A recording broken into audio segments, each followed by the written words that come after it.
Chromosomes. Little strands of nucleic acids and proteins are the fundamental genetic instructions that tell us who we are at birth. Most people are born with 46 chromosomes, but each year in the United States, about 6,000 people are born with an extra chromosome, making them a person with Down syndrome. If you've ever encountered someone with Down syndrome, you know that they are some of the kindest, most joyful people you will ever meet. They truly have something extra. My name is Lisa Nichols, and I have spent the last 24 years as both the CEO of Technology Partners and as the mother to Allie. Allie has something extra in every sense of the word. I have been blessed to be by her side as she impacts everyone she meets. Through these two important roles as CEO and mother to Allie, I have witnessed countless life lessons that have fundamentally changed the way I look at the world. While you may not have an extra chromosome, every leader has something extra that defines who you are. Join me as I explore the something extra in leaders from all walks of life and discover how that difference in each of them has made a difference in their companies, their families, their communities, and in themselves.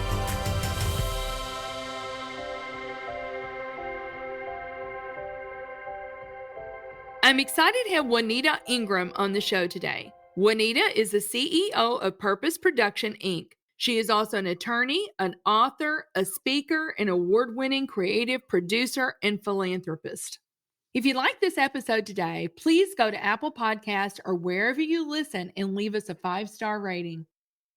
So Juanita, oh my goodness, I can't believe we made this happen. You are such a rock star girl. I am in St. Louis, Missouri.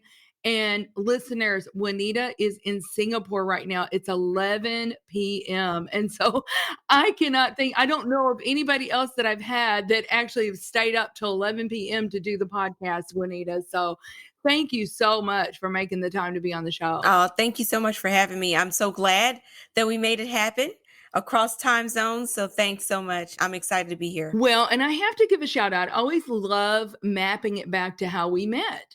So we met through our mutual friend, Lauren Herring, and she had met you and she reached out and said, Lisa, you've got to meet Juanita. So we did virtually, obviously. And then, there have been a couple things that we've done now. Yes. You've done a few things with the Rooted Sisters, which has been so much fun. Yes. But I told you before we started, I don't think we can contain you in one podcast. There is so much to you. It's just amazing. Now, you're originally from Chattanooga, right? Yes. Tennessean through and through. So I went to Tennessee State University in Nashville for my undergrad and University of Memphis for my law degree and MBA. So I'm a Tennessean at heart. Yeah, those Southern roots, girl, because I grew up in Kentucky. Yes. And I'm telling you, there's something really special, about those Southern roots. I wouldn't trade it for anything. Absolutely. Absolutely. So you went on to Tennessee State University and got your accounting degree. And see, I did not know this until I started preparing for today, but I have an accounting degree too. That was my undergrad. So, hey. Yes. There you go. Another thing we have in common. Yes. Another thing we have in common. But after practicing for 5 years, I quickly pivoted to do something else. But I tell you what, I tell students all the time, accounting is a great background, especially if you have your own business. You got to understand the numbers. Absolutely. But you went on and got your MBA and your Juris Doctorate. So you grew up and you said you were smart. You knew you were smart, but it was not always easy. And I remember reading, you said you grew up, you had Coke bottle glasses, you said, and the kids were not always kind. And so, you had a lot of obstacles to overcome there, I guess, if you will. Yes, it's normal, I think, to a certain extent in your younger years and teenage years to go through phases where you question self-worth and self-efficacy and self-esteem. And then kids can be cruel, like my eyes were really big. They still are. And my glasses were really thick and they still are. Like I need LASIK. And I think this might be my year to go for it because I'm really blind. And my glasses were really thick and I got teased a lot. I mean, they went from being called Focus when I had my glasses and then I got contacts, and then people realized that my glasses were making my eyes look a lot smaller when I was wearing them. And I took them off, and everybody was like, whoa, your eyes are really big. And to this day, I think there are people that I went to college with that thought that my mother named me Peepers, but it was a nickname. And I'm like, my mother would not do that. That is not my legal name. My name is not Peepers. But there were people I went to college with. I'm not certain that they ever knew my real name. So, yeah, I had to learn to love the way God made me. And the thing that I was teased for was actually my favorite part of me now. Isn't that beautiful? And I mean, and we'll talk about this, but you've gone on to win beauty pageants and you're doing television shows. And you said the big eyes really come into play there, right? So we can all identify with being teased about things, but don't let that define you. Don't let that stop you. And it may end up being your greatest asset. But you went on and got your Juris Doctorate. And I want to read something here. Yes. You were a Tennessee and Indiana licensed attorney. You've been recognized by the Tennessee Supreme Court in 2018 and 2019 as the Attorney for Justice Award, awarded the Power of Women in Law Award in 2016, received the Up and Coming Leadership Law Award, was named top 40 under 40. It is amazing all the things that you've done. And I was thinking about you this morning. I was thinking, goodness gracious, she's an attorney, she's an author. You have now written 5 or 6 books. Now you have a television show. Yes. You have done so many things, but what I want to go back to is your husband is an executive for Johnson and Johnson, okay? And I know I read somewhere where you said you'd never really been out of Tennessee until you guys got married. I guess you went out of the country on your honeymoon possibly, is that right, Juanita? Yes, on our honeymoon was the first time that I ever left the United States. Yes. But it kind of sparked something in you and kind of a love for the travel and to see other places. And I had not really thought about this in the way that you described it, Juanita. But you moved to London, I guess, for your husband's work. He, as I said, he's an executive at J&J. And you talked about the trailing spouse instead of the leading spouse. And I never really thought about it that way. But you had this huge career. Can you tell us just a little bit about that journey, Juanita? Absolutely. I think it has a duality, right? Because I signed up and I said yes. I knew that God was blessing my husband. I wanted to be supportive. It was his job promotion that brought us to London and started our expat journey like 10 years ago. Prior to that, I had always known that we were going to do that when we got married. I had no evidence, no reason to believe that, but God placed it on my heart. There was the reason why we went out of the country on our honeymoon. And I think we were prepared to live abroad because we had traveled abroad. And I just told my husband, I think we need to do that God is preparing us for something. But you don't prepare for the shift. And I was not prepared the first time around. And trailing spouse syndrome, I didn't even know what that was, didn't have a name for it. I learned that that's what I was experiencing when I started preparing for the show for the second move. And I read about it and I was like, oh my gosh, that's what that was. I think it's very hard for you to think about what does success look like in terms of the shifts and the transitions of life. What I was so caught up in was supporting and okay, we've got to make this transition. And I was thinking about the move. And then when he pulled out of the driveway, when we landed and we were there in London, I could still hear the car tires over the gravel in my head. I stood there and had no plan on what I was being called to do in this new place. And so it was very dark. I went through like 4 months where I cried every day. I went through trailing spouse depression, which I didn't even know that's what that was. And what it really is a time of transition and change where you have not prepared for the opportunity ahead. You're still looking backwards. I was still thinking about what I wasn't, which was this traditional lawyer that I had worked so hard to be. So oftentimes our worth and our identity is wrapped up in what we do. And I had to sit back and think about, but Juanita, who are you? This is what you do, and this is what you can do. I'm still licensed in 2 states. I still love it. But what else is there? And I had not done the work to think through what was I going to do the day he backed out of the driveway. I had not thought about what the new opportunities that this new season was presenting. I was so focused on what I had given up. I still say to this day, like, I wasted all that time, because if I had only known that this was a real opportunity, that change is a catalyst for opportunity. But you do have to give yourself permission. And what I did not do, and what I tell trailing spouses all the time now, especially those women who are leaving a particular type of work and making the transition, allow yourself and give yourself permission. Don't stay there, but it's okay for you to mourn.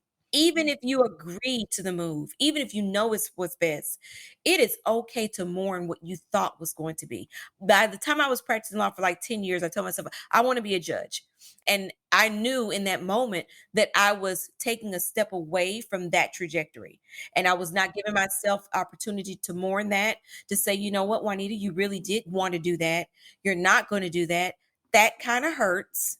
Mourn it, leave it there, and move on. I wasn't giving myself permission to do that. Now, I may be a judge someday. I may just have a judge show. Right.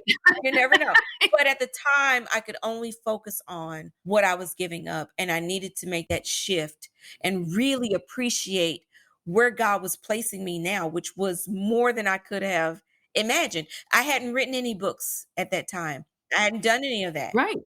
I wanted to ask you here because I read that during this time, you sat in the same chair for 4 I months. did.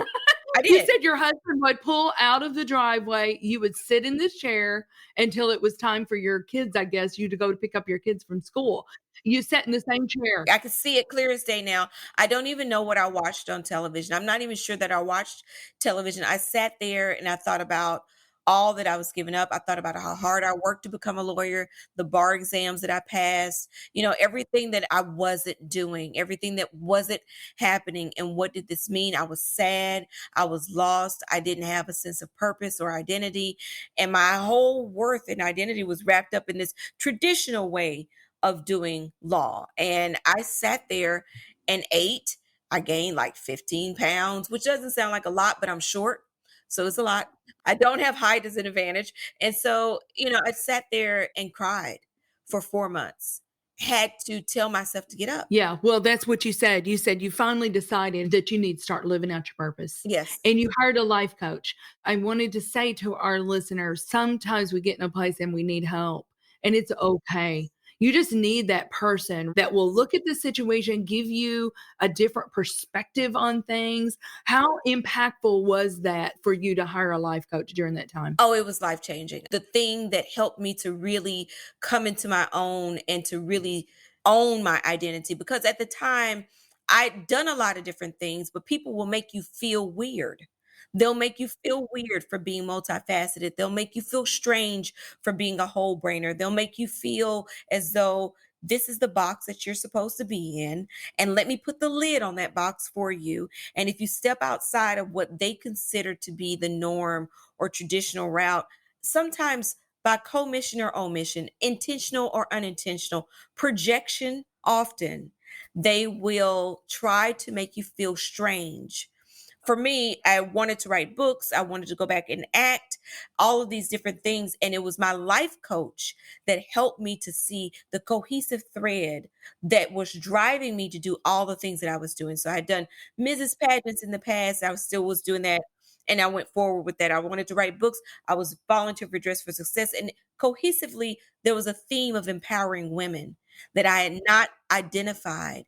And my life coach was the one who helped me to see, because you have to convince yourself first. Everyone else in the world will get it once you own it. And it's almost like everything fell into place, because people, I was called everything from flighty to, oh, you must be having a midlife crisis. I'm like, first of all, I'm barely even at the time. I wasn't even 35. I'm like, you don't have a midlife crisis this early. I am just tapping into some of the gifts that God has placed in this particular season. I'm very big on seasons. And it was the season for me to tap into different gifts. And because it was different and different from what I had traditionally done, people didn't know how to take it. But it was my life coach that gave me attorney, author, actress. And that is who you are. And it was this whole life purpose statement. I am illuminator of things. And it was this whole empowerment statement. And it clicked. Yeah. And I got up off the couch and I haven't sat down since. And it was life changing. That's amazing. That is amazing. Well, listen, we have to take a quick break and then we'll be right back with Juanita Ingram. And we've got so much more to talk about. So stay tuned. Are you an IT executive with years of experience? Are you energized when you empower others? If I've piqued your interest thus far, you may be a great mentor for the TechLX program in St. Louis. TechLX prepares rising IT leaders to tackle today's challenges and prepare for tomorrow's demanding roles by pairing them with senior IT executives like yourself. Mentors receive coaching from technology partners and will be invited to all TechLX networking events featuring outstanding speakers of the IT industry. To apply, visit tpi.co/TLX. So welcome back to the Something Extra podcast with Juanita Ingram. So Juanita, as I said in the beginning, there is so much to you. We're going to only scratch the surface, but you are an author. You've got a television show called the Expats International Ingrams, and we'll put all that in the show notes so people can go and look that up. But I told you the Fabulous, Faithful, and Free book. This is such a good book, and I love this. In your intro, you say, if you've got a little why, you will make minimal effort and get a minimal result. If you have a great big why, you will take colossal action and get unbelievable results. Dream big. Absolutely. Yes, but anything we have, Juanita, right? And you talk a lot about that. Like you passed the bar exam on the very first try. Yes. But you were the one that was studying 6 days a week and you put in 11,000 hours of studying. And people thought I was crazy. I mean, I had people that tease like, oh, it doesn't take all of that. And maybe it did, maybe it didn't. We will never know because I passed.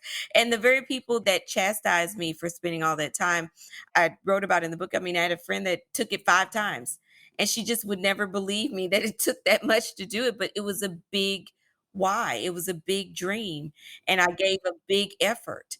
That is just how dreams come about. That's how we accomplish things. And the bigger the dream, the bigger the effort. Absolutely. I say hard work works. Every time. Yep. You dedicated this book to your grandmother. Yes, I did. And you said, thank you for always being there for me and for showing me what it means to be fabulous, faithful, and free. What would you want to say about your grandmother? She must have been just an amazing role model for you. It's hard for me because I still talk about her present tense. She just passed and she was everything.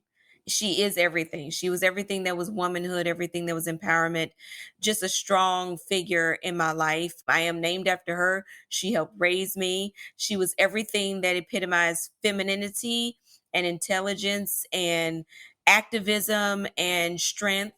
And she, in her latter years, my grandmother passed away. She was almost 92. And she loved to see me achieve things. When she was watching the show, she was on the first season of the show. And Oh, that's awesome. yes, I thought we got her on. But she would watch me do things in the entertainment space. And she honestly kept me going because a lot of times people didn't understand sort of the whole brainer, the left and right brain fully using both. It was interesting. My grandmother had early onset of dementia in her latter years. And when she would watch me on television, my mom would FaceTime me, it would pull her out of dementia. Wow. And she was totally coherent, totally present. She always knew who I was and she loved to see me there and she just loved it. And she was sharp as soon as the television came on and I was there. That's just a connection that she and I always had, always will have. I know that she's a part of me and always will be. And she was my entire world. That's amazing. Wow. What a woman. What a woman. And just for our listeners, never underestimate the power of being a grandparent. Oh, yeah. You know, I want to dig in here because I believe it's maybe your first chapter, maybe still the introduction. You said self-esteem sucks. It does. It's so overrated. Oh my gosh. People go on and on. Self-esteem, self-esteem. Self-esteem is a feeling. It is a feeling. It is a fleeting feeling. It comes and goes, ebbs and flows. It is not concrete. That's just my opinion. I think we overdo it with self-esteem and undervalue self-efficacy. Self-efficacy is your ability to know that you can accomplish a particular thing, to know your capability. Because self-esteem is just there to try to figure out how do I get confident? Your confidence comes from self-efficacy. It comes from self-worth and your ability in knowing. And that comes from doing. It's come from setting goals, small ones, achieving them, and sort of snowballing them into bigger things. So I'm a big proponent of self-efficacy over self-esteem. I'm going to be now too. I love the way you put that, because it's so true. If you believe, that empowers you. You go on to say everything is a skill that can be learned. If you have self-efficacy and you have that confidence, then you know that whatever it is that's put in front of you, it may take 11,000 hours, Juanita. That's right. And people often ask me, like, how did you figure out how to do your own show? And how did you get your show on the ballot for the Emmy nominations? Like, how did that happen? I believe that if I work hard enough, I can do anything. There's nothing that I can't not do. Now, I may not ever become a brain surgeon, but if I ever really put my mind to it, I am that confident in my self-efficacy and knowing that I can work hard enough to do anything that I put my mind to, and that God is no respecter of person. But faith without works is dead. And so you do the work. And you know what I always say too, if you do have Christ, if you do have faith, you have his mind. And God is the ultimate creator, and when we think about being in the entertainment space and being creatives, Yes. how do you do certain things and how do you learn? But God, your nature comes from him. He is the ultimate creator. So your creativity, I pray all the time, God, help me with this series. God, show me the storylines. God, what should I do? I pray about editing. God, I don't know how to make this transition. Please take me to the right YouTube video so I can figure out how to edit this sound. There's nothing that you can't do if you're willing to put in the work. It just may take some time and a whole lot of effort. Sure, sure. Well, I love this quote of yours. You say self-efficacy is a sustainable green energy of your life because you can't use it up and you can always grow more. Yes, it is something that constantly is recycling. It is not dependent on anything other than what you put into it. And it's always there and it will fuel so much in your life. It has for mine. Well, I'm with you now. You have convinced me. So we've talked about law school. You were unbelievable. But I want to talk about this. In law school, you met a moot court coach, Coach K, I think it was. Yes. And you say Coach K changed your life. So tell us about Coach K. What did she teach you? Coach Kerchevsky was her name, and she was Russian. And one, she taught me work ethic. We used to practice, and I know Coach K will neither confirm nor deny that this ever happened. But we used to practice our moot court arguments, and if we got it wrong, she would throw stuff at us. Like she would throw erasers at us. She would throw, like, if she had candy in her pocket, she would throw it at us. And, we were dodging it, but it was about perfection in the practice, in the preparation of it all. It kind of goes into my 3 Ps of positivity, preparation. And we would practice and we practiced the way we performed. And one day, we went to New York and we didn't excel the way we wanted to. We didn't make it to the finals. We went, I think, 3 rounds and then lost. And I honestly left the courtroom and cried because I felt like I disappointed her. We had worked so hard. And she took us out that evening. I'll never forget, we went to a Broadway show, went to this Russian restaurant in New York, and she poured these shots of vodka. She'll never admit this. And she was like, I'm going to give you all a toast. And I was like, for what? Because I was still feeling so down. Like, I lost, like we lost, not a good day. And she was like, no, this is great. You dared to rise above the mediocrity of life. And it's not about win or lose. It's about the journey, and that you were brave enough and cared enough about your development as an attorney to rise above the mediocrity of life. There were people who didn't try out, who didn't want to work that hard. And it was a lot of work. She was hard, and her reputation preceded her. It was hard work. And she said, but you have already won because you rose above the mediocrity of life. And it just stuck with me. I'm like, the mediocrity of life.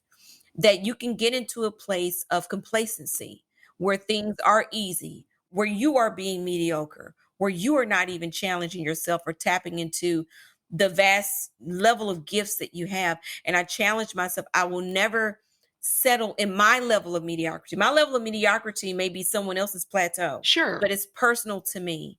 And I keep trying to rise above whatever level of what I could be. And it's not about not being content, because I often find that I have to remind myself, like, let's be grateful for all that you've done. You don't have to continue. You're not failing if you're not constantly winning. That's not the mentality to have. Right. But it is something to know that there are things that God has deposited in me.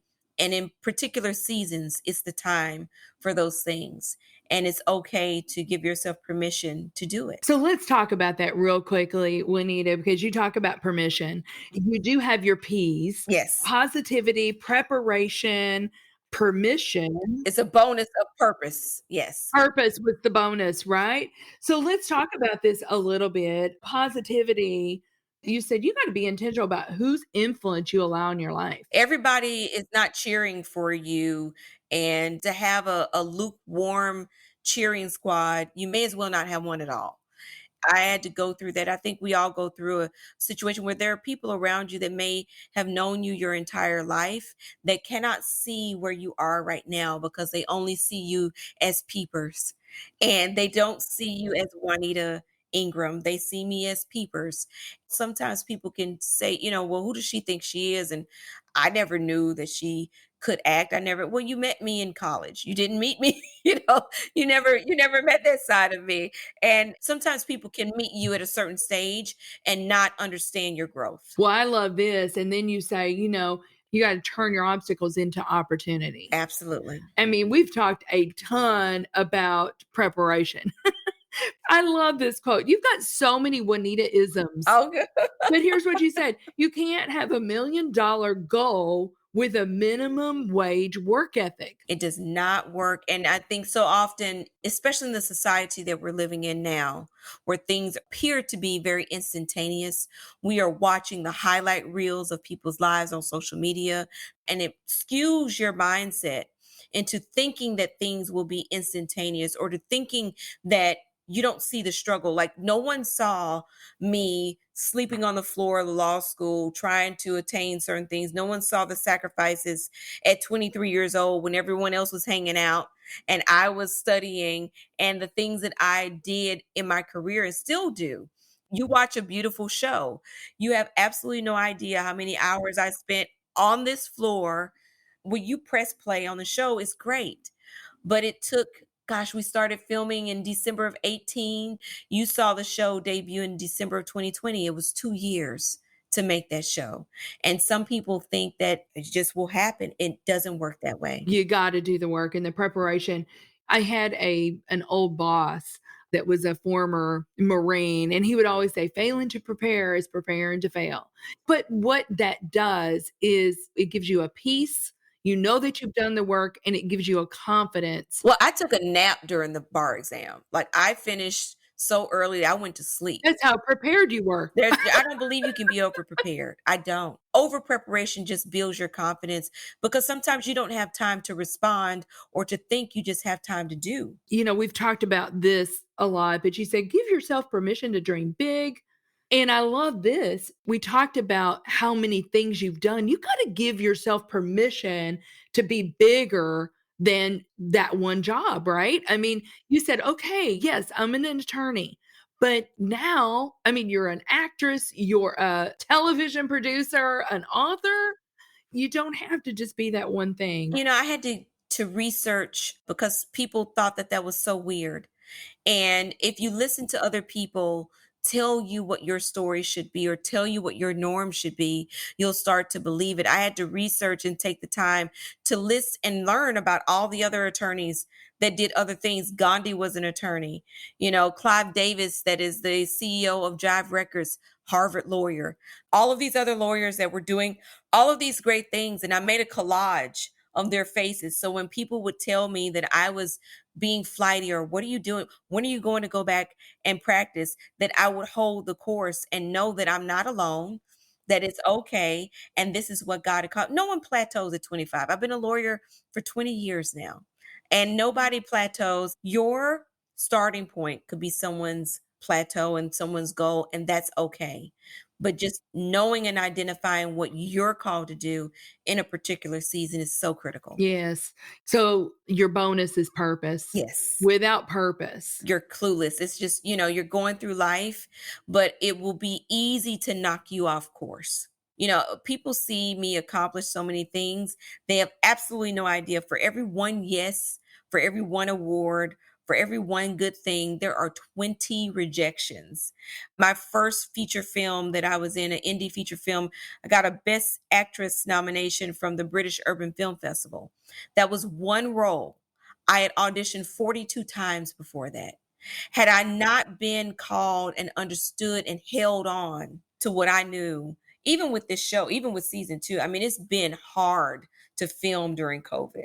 And there were times when I felt like maybe I should just not do this. Right. Maybe this isn't the right timing or whatever. Distribution deals go cold and people call back and then they don't, and then strange things happen. But if you don't really know that you're walking in your purpose and fall back and lean into that, it will be easy to knock you off course because things will get hard. Every blessing, every good thing comes from ups and downs. And sometimes those things really help you to appreciate the wins. And people are like, why do you celebrate your wins so much? You have absolutely no idea about the losses and about the no's. And I'm like, yes, I'm going to sit in this moment because there is so much rejection on the floor that now that I'm up off the floor, I'm going to stand here and just bask in it for a minute. That's right. That's right. Give yourself permission to do that. Oh my goodness. Well, I would just encourage our listeners to order Juanita's books, watch the show, get to know her more. I mean, she's won world titles and beauty pageants. I mean, there's just so much to this woman, but it is time for us to kind of close out. So, Juanita, what do you believe is the something extra that every leader needs? I think they need to know that what they are called to do is unique and to really lean into their uniqueness. To know that they do not have to lead like everyone else. They do not have to follow anyone else. Like my grandmother used to tell you, you take the meat and throw away the bone. You take wisdom, you gather wisdom, but don't be afraid to be unique. Don't apologize for it, and to really know what your purpose is. Hold on to it. Stand in it. Lean on it. When you break down, let it build you back up. When you let go, sometimes the purpose will hold you when you've let go of it, and it'll hold you tight. I just hope that everyone can really search and find their why. And when you do, there's no limit. Very good. Juanita, what's coming up for you that you're most excited about? I know you're working on season 2. Maybe you're working on another book. Who knows? I'm working on another book. Are you? Yes, I am. It's called Heavy is the Head, and it's all about female leadership and the things that I've experienced through leading nonprofits and my production company and leading in London. I get people that ask me a lot to mentor them. That was the reason why I wrote Fabulous, Faithful, and Free, because I tried to pour it all out. Everything that I would tell someone, I put it all there because I can't mentor everybody. I just don't have the time. We're working on season 2. I do have the book coming out. I'm excited about that. And season 1 is still streaming. We still need the support. I'm just being a mom and a wife in the meantime, and that's it. That's awesome. Okay, so how would people find your television show if they wanted to watch? We are on Amazon Prime in the US and in the UK. Or if you don't have a US or UK Amazon account, we have Purpose Streaming. So I launched my own streaming platform because I have so much time on my hands. It's called purposestreaming.com, where you can go and watch the show as well, because it's a show about expats and people live all over the world and they wanted to see it. And, the folks in Portugal wanted to see it. So we created that. And I'm on social media. I am Juanita Ingram.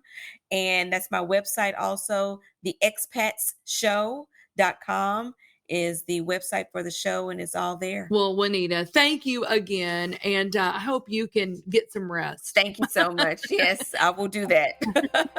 Thank you for having me. Thank you for listening to today's show.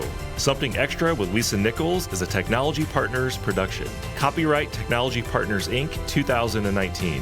For show notes or to reach Lisa, visit tpi.co/podcast. Don't forget to leave a review on Apple Podcasts, Google Play, or wherever you listen.